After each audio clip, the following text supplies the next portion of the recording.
Would you give up a few years of your own life so your dog could stay with you longer? Because honestly, I think I would. Welcome to the ShihtZ Show, your emotional pod. Welcome to the ShihtZ Show, your emotional pod. Welcome back to the ShihtZ Show, the podcast about everyday life with the Shih Tzu who somehow runs the household emotionally, financially, and spiritually. I'm Daisy Boss, Cookie's full time butler, and today we need to discuss something serious. What if dogs could live longer? If somebody told me I could have even 5 more healthy years with Cookie, I'd probably do almost anything.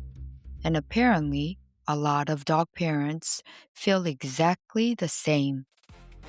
On Cookie's News Desk today, we're talking about dog longevity. And let me tell you, I am fully obsessed with this topic. If I could keep Cookie healthy and happy for more years, of course I would.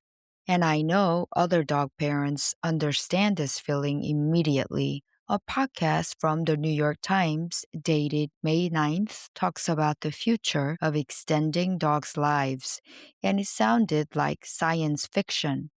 They talked about longevity pills, powders, AI powered pet colors that track health data, and even dog cloning. You heard it right, actual dog cloning.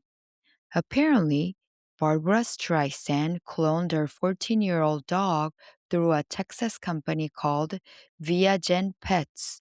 And from what I learned, dog cloning can cost around $50,000. Five and five zeros, 50,000. And somehow I still sat there thinking, okay, but hypothetically, which actually tells you everything you need to know about modern dog parents. The podcast also talked about preserving pets at sub-freezing temperatures and how the pet industry has exploded over the years. In 2016, Americans spent around $67 billion on pets. Last year, in 2025, it's apparently around $157 billion. I completely understand why. People will absolutely go into debt for their pets. As you can imagine, that could easily be me. I mean, if I could somehow give Cookie a few extra healthy years in this life, I will probably give him a few of mine. Is that dramatic? Maybe. But if you're a dog person listening right now, I feel like you understand exactly what I mean. And speaking of dog people, this past Sunday, Cookie joined the walk in Central Park organized by Elias Weiss Friedman, also known as the Dogist. And if you somehow don't know the Dogist, it's one of the most popular dog accounts on Instagram with over 7.5 million followers. He's known for these raw, candid photos of dogs walking through New York City that somehow capture their entire personality. And Elias also wrote the book, This Dog Will Change Your Life, which is basically a love letter to dogs and the bond we have with them. That message really hit me this week because in such a chaotic world, dogs somehow keep reminding us what actually matters.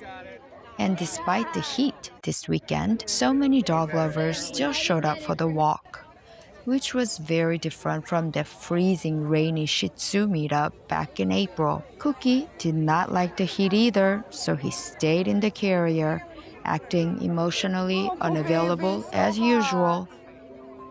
And now, Cookie's confession booth. Today's confession? Cookie is painfully picky with food. And when I say picky, I truly mean exhausting. Most dogs I know are completely food motivated. You open one snack bag and suddenly they're performing Olympic level tricks ahead of my command. But Cookie, no way. Cookie reacts to food like he's been overbooked at a 5-star resort. If you give him something delicious, the first thing he does is reject it. he literally turns his head away. But there's always the side eye, and the side eye tells me everything. Because the curiosity is there. He wants the treat. He's just pretending he doesn't. So as Cookie's butler, I've learned something very important. You must always give him a second chance. Because if the treat is actually good, eventually he gives in. It becomes this ridiculous psychological negotiation or manipulation. Like, sir, you're literally arguing with organic chicken. And somehow, he still acts like he's doing me the favor. And now, Cookie's Eat Item of the Week. Whenever Cookie completely refuses his meal, there's one thing that saves me almost every time. Stella and Chewy's freeze-dried chicken meal mixers. And somehow, the second I sprinkle it on top of his food, suddenly the meal becomes acceptable to His Majesty. I would say it works about 90% of the time. And naturally, thank you, Stella and Chewy's, because what would I do without you? Possibly negotiate with the most stubborn shithead for 3 hours a day. This has been the ShihtZ Show. Give your dogs an extra hug tonight, and remember to always give picky eaters a second chance. Cookie has nothing more to add today, so we'll see you next Tuesday.